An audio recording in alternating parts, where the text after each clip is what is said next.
नमस्कार दोस्तों, हम पढ़ रहे थे सिंधु घाटी सभ्यता। सिंधु घाटी सभ्यता की विशेषता, सामाजिक स्थिति, आर्थिक धार्मिक स्थिति आदि के बारे में अध्ययन किया। और आज मैं आपके लिए लेकर आया हूँ सिंधु घाटी सभ्यता से संबंधित कुछ क्वेश्चन आंसर जो किसी न किसी एग्जाम में पूछे गए हैं और आने वाले कंपटीशनों में भी ये अति महत्वपूर्ण सिद्ध होंगे।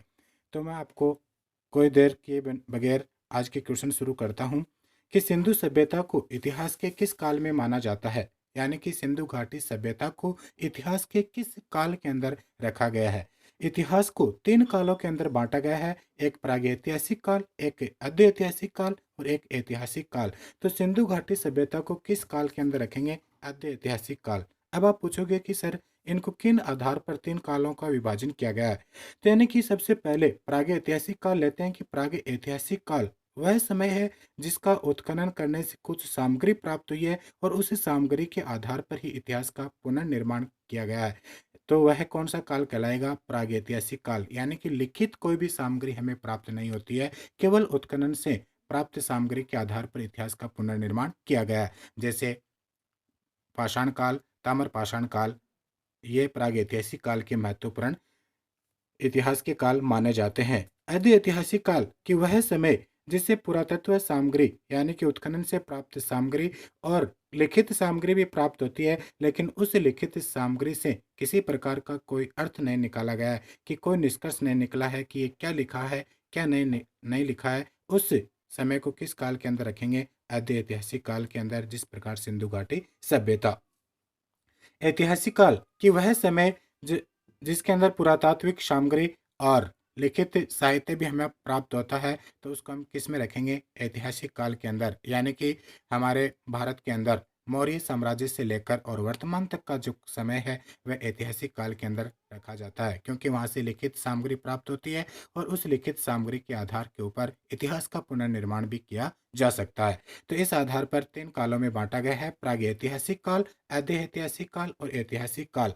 तो सिंधु सभ्यता को किस काल के अंदर रखेंगे? आद्य ऐतिहासिक काल के अंदर रखेंगे।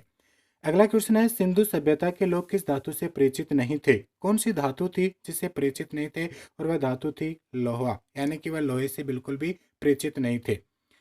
तो अब आप कहोगे कि सर सिंधु घाटी सभ्यता को हम धातु युग के किस काल के अंदर रखेंगे? धातु युग के काल के रखेंगे। कांस्य युगीन सभ्यता कहलाएगी, कि वे तांबा और टिन मिलाकर कांस्य का निर्माण करना सीख गए थे। इसलिए सिंधु घाटी सभ्यता को किस युग के अंदर रखा गया है? कांस्य युग के अंदर रखा गया है।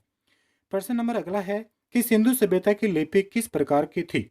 तो उसकी लिपि थी भाव चित्रात्मक लिपि। भाव चित्रात्मक लिपि का अर्थ समझते हो कि कुछ न कुछ चित्र और चित्र के साथ कुछ न कुछ लिखा हुआ है, और इस लिपि को क्या कहा है? भाव चित्रात्मक लिपि। और ये लिपि हमें कहाँ से प्राप्त होती है? सिंधु घाटी सभ्यता से प्राप्त मोहरे। और मोहरे किस पत्थर की बनी हुई थी? सेलखड़ी नामक पत्थर की बनी हुई थी। इन मोहरों का आकार किस प्रकार का था? वर्गाकार या आयताकार। इनके ऊपर कुछ न कुछ लिखा हुआ है, और वह किसके साथ है? चित्रों के साथ। और चित्रों के साथ लिखा होने के कारण लिपि को क्या नाम दिया गया है? भाव चित्रात्मक। अभी तक इस लिपि को पढ़ने में किसी ने भी सफलता प्राप्त नहीं की है, इसलिए इस लिपि को रहस्यमय लिपि भी कहा गया है, कि अभी तक रहस्य बना हुआ है कि क्या लिखा है और क्या नहीं लिखा है। तो इस प्रकार इसको रहस्यमय लिपि के नाम से भी जाना जाता है। अगला क्वेश्चन है, सिंधु सभ्यता का स्वरूप कैसा था? स्वरूप के अंदर बात करते हैं हम कि वह नगरीय सभ्यता थी या ग्रामीण सभ्यता थी या कबीला सभ्यता थी। यानी कि वह किस प्रकार की सभ्यता थी? तो वह नगरीय सभ्यता थी। मैंने आपको बताया था कि नगरों को नियोजित तरीके से बसाया गया था। प्रत्येक नगर को दो भागों में विभाजित किया गया था, एक दुर्ग शहर और एक निचला शहर। और दो प्रकार के शहरों का विभाजन किया गया था, और नगरों का एक अच्छी तरीके से उनका बसावट की गई थी। इसलिए हम इस सभ्यता को किस नाम से जानते हैं? नगरीय सभ्यता के नाम से जानते हैं। अगला क्वेश्चन है, हड़प्पा सभ्यता का कौन सा नगर तीन भागों में विभाजित था? यानी कि मैंने अभी आपको बताया कि प्रत्येक नगर दो भागों में विभाजित था, लेकिन एक नगर अपवाद है जो कितने भागों में विभाजित था? तीन भागों में। और वह नगर कौन सा है? धौलावीरा। यानी कि दुर्ग शहर, मध्यम शहर और निचला शहर तीनों अलग अलग प्रकार से विभाजित था। और वह नगर कौन सा है? धौलावीरा। और धौलावीरा कहाँ पर है? अपने भारत में गुजरात राज्य के अंदर स्थित है। अगला क्वेश्चन है कि सिंधु सभ्यता के लोग किस जानवर से परिचित नहीं थे? यानी कि सिंधु सभ्यता के लोग कौन से जानवर से परिचित नहीं थे? और वह जानवर कौन सा है? घोड़ा, कि वह घोड़े से परिचित नहीं थे। लेकिन आने वाले समय के अंदर एक नगर की उत्खनन किया गया और उसका नाम था सुरकोटड़ा, और सुरकोटड़े से हमें घोड़े की हड्डियां प्राप्त हुई हैं। लेकिन वह नगर सिंधु सभ्यता के पतन के समय का माना गया है कि आने वाले प्रवर्ती काल का वह नगर था, जिसके कारण वहां पर घोड़े के अवशेष प्राप्त हो सकते हैं, या फिर वे लोग इसके परिचित हो गए होंगे, ये माना जाता है। सुमेलित कीजिए। मैंने आपको बताया था बहुत बार कंपटीशनों के अंदर क्वेश्चन पूछा जाता है कि कौन सा नगर किस नदी के किनारे स्थित है। तो मैंने भी आपके लिए क्वेश्चन बनाया है कि मोहनजोदड़ो कौन सी नदी के किनारे है? सिंधु नदी के। रोपड़ सतलज नदी के किनारे। कालीबंगा घग्गर नदी के किनारे। हड़प्पा रावी नदी के किनारे।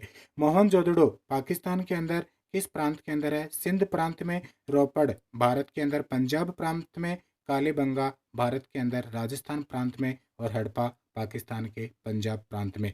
ये कौन कौन सी नदियों के किनारे हैं? मोहनजोदड़ो सिंधु के नदी के। रोपड़ सतलज नदी के किनारे। कालीबंगा घग्गर नदी के किनारे। हड़प्पा रावी नदी के किनारे। तो आपको प्रत्येक नगर कि कौन सा नगर कौन सी नदी के किनारे स्थित है, यह जानकारी आपको अवश्य रखनी है, क्योंकि कंपटीशनों के अंदर इस प्रकार के क्वेश्चन मिलान के तौर पर पूछे जाते हैं। कई बार एक नदी दूसरी दे देते हैं और ऊपर लिख देते हैं कि कौन सा जोड़ा सुमेलित नहीं है। तो इस प्रकार आपको प्रत्येक नगर के बारे में और उसकी नदियों की स्थिति के बारे में जानकारी होनी चाहिए।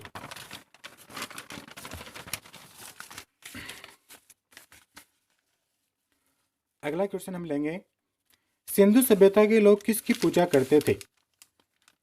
मैंने भी आपको बताया था कि वे पशुपति शिव या आद्य शिव की पूजा करते थे। कि एक मोहर प्राप्त हुई है, मोहर के ऊपर एक ध्यान की मुद्रा में बैठा हुआ एक व्यक्ति है, उसके 3 सिर हैं, 3 सींग है, उसके एक तरफ बाघ और हाथी का, दूसरी तरफ गेंडा और भैंसे का चित्र है, नीचे 2 हिरणों के चित्र हैं।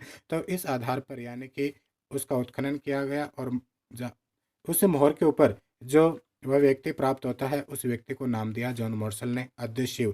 तो इस प्रकार हम कह सकते हैं कि सिंधु सभ्यता के लोग पशुपति शिव या आद्य शिव की पूजा करते थे। अगला क्वेश्चन मैंने अभी आपके लिए रखा है कि किस स्थल से घोड़े की हड्डियां मिली हैं, और वह स्थल कौन सा है? सुरकोटड़ा, जो मैंने आपको पहले भी बताया था कि ये प्रवर्ती काल का यानी कि आने वाले समय का कोई नगर है, और इस नगर के अंदर इस प्रकार का अवशेष प्राप्त हुए हैं। तो हम कह सकते हैं कि वे लोग लास्ट में घोड़े से परिचित हो गए होंगे। अगला है, किस स्थल से फारस की मुद्रा प्राप्त हुई है? फारस की मुद्रा, और वह कौन से है? लोथल। क्योंकि लोथल क्या था? एक बहुत बड़ा लोथल के अंदर क्या था? गोदीवाड़ा यानी कि बंदरगाह था, और इस बंदरगाह से विदेशों में क्या होता था? व्यापार होता था। और इसलिए फारस की मोहर किस आकार की थी? अपने शर्ट के बटन के आकार की मोहर थी, और वह हमें कहाँ से प्राप्त होती है? लोथल से प्राप्त होती है। बहुत बार कंपटीशनों के अंदर ये क्वेश्चन पूछा गया है। अगला क्वेश्चन है, किस स्थल को कब्रिस्तान एच के साक्ष्य मिले हैं? यानी कि किस स्थल से, कौन से स्थल से कब्रिस्तान एच के साक्ष्य मिले हैं, और वह स्थल कौन सा? हड़प्पा, यानी कि हड़प्पा नगर के बाहर एक पूरा का पूरा कब्रिस्तान मिला है, और उस कब्रिस्तान को नाम क्या दिया है? कब्रिस्तान एच। इस आधार पर हम कह सकते हैं कि हड़प्पा नगर के लोग यानी कि अपने मर्त शरीर की अंत्येष्टि किस प्रकार से करते थे? मर्त शरीर को पूर्ण रूप से दफनाते थे कब्र के अंदर। तो वह हमें कहाँ से प्राप्त होता है? हड़प्पा से प्राप्त होता है। अगला यानी कि एक क्वेश्चन और रखा है मैं आपको लिए कि सुमेलित कीजिए कि कौन सी चीज़ें कहाँ से प्राप्त होती हैं। इस प्रकार के भी कई बार क्वेश्चन पूछ लिए जाते हैं। तो मैंने आपको 4 से ज़्यादा यानी कि कुट बनाए हैं, और उनके बारे में आपको मैं बता रहा हूँ कि यज्ञ कर्मकांड मैंने आपको बताया था कि अग्नि वेदिकाएं या हवन कुंड हमें कहाँ से प्राप्त होते हैं? कालीबंगा और लोथल से प्राप्त होते हैं। अच्छी तरीके से आपको याद रखना है कि अग्नि वेदिकाएं या यज्ञ कर्मकांड या हवन कुंड हमें कहाँ से प्राप्त होते हैं? कालीबंगा और लोथल से। मिट्टी का बना हुआ हल मैंने आपको बताया था कि बनावली हरियाणा के अंदर है, और वहाँ से हमें ये जानकारी प्राप्त होती है कि वहाँ से एक मिट्टी का हल मिला था, और इसी आधार पर हम कह सकते हैं कि सिंधु घाटी सभ्यता के लोग यानी कि बैल और हल का प्रयोग करते थे। किसके लिए? खेती के लिए। अगला है कांसे का रथ दायमाबाद। दायमाबाद यानी कि सिंधु घाटी सभ्यता का सबसे दक्षिणी स्थल दायमाबाद, जो महाराष्ट्र के अंदर कौन सी नदी के किनारे? प्रवरा नदी के किनारे। और वहां से हमें क्या प्राप्त होता है? कांसे का एक रथ प्राप्त होता है। तो यानी कि कांसे का रथ कहाँ से प्राप्त होगा? दायमाबाद। रथ रथ कहाँ से हो गया? दायमाबाद से। और मिट्टी का हल बनावली से। यज्ञ कर्मकांड या हवन कुंड कालीबंगा और लोथल से। अगला है एक अभिलेख, यानी कि इस प्रकार से एक पट्टिका प्राप्त हुई है, उसके ऊपर सिंधु घाटी सभ्यता की जो लिपि है उसके 10 चिन्ह प्राप्त होते हैं, और वह भी कहाँ से प्राप्त होते हैं? धौलावीरा से प्राप्त होते हैं।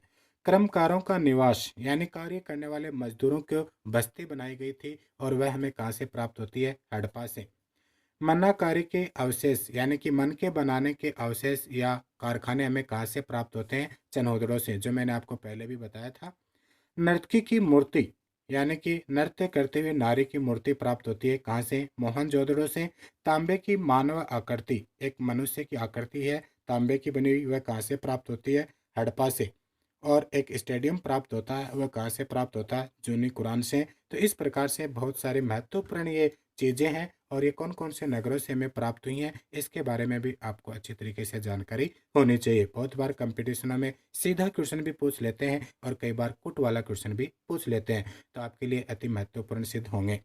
अगला है कि किस नगर में दुर्ग के अवशेष नहीं है? चन्होदरो। मैंने आपको बताया था कि प्रत्येक नगर दो भागों में विभाजित है, एक दुर्ग शहर, एक निचला शहर, यानी कि लेकिन एक अपवाद हमें और मिलता है कि ऐसा कौन सा नगर है जहाँ पर दुर्ग ही नहीं है, तो वह कौन सा नगर है? चन्होदड़ो नगर है, जहाँ से दुर्ग के अवशेष प्राप्त नहीं होते हैं।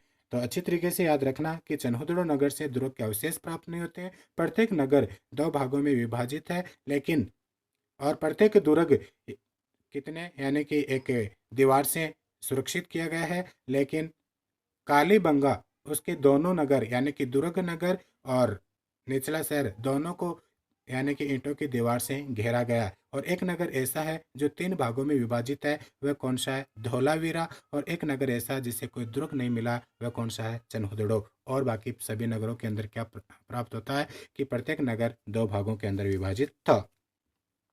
अगला क्वेश्चन है, सिंधुवासी मिट्टी की मूर्तियों का निर्माण किस विधि से करते थे? चिकोटी विधि। चिकोटी विधि क्या थी कि मिट्टी को गीला करके और उससे यानी कि मूर्तियां बनाते थे, और उनके उसके बाद में उनको आग में पकाते थे। इस प्रकार की विधि को क्या नाम दिया है? चिकोटी विधि। और इससे वह मूर्तियों का निर्माण करते थे। तो दोस्तों, आपको ये प्रश्न कैसे लगे इसके लिए आप मुझे कमेंट करना, और आपके कंपटीशन के लिए अति महत्वपूर्ण सिद्ध होंगे। आपके उज्जवल भविष्य की कामना के साथ मैं ये वीडियो यहीं तक।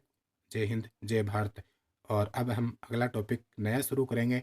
उस टॉपिक का नाम रखेंगे मौर्य साम्राज्य, जो रेट और फर्स्ट ग्रेड दोनों के लिए अति महत्वपूर्ण सिद्ध होगा।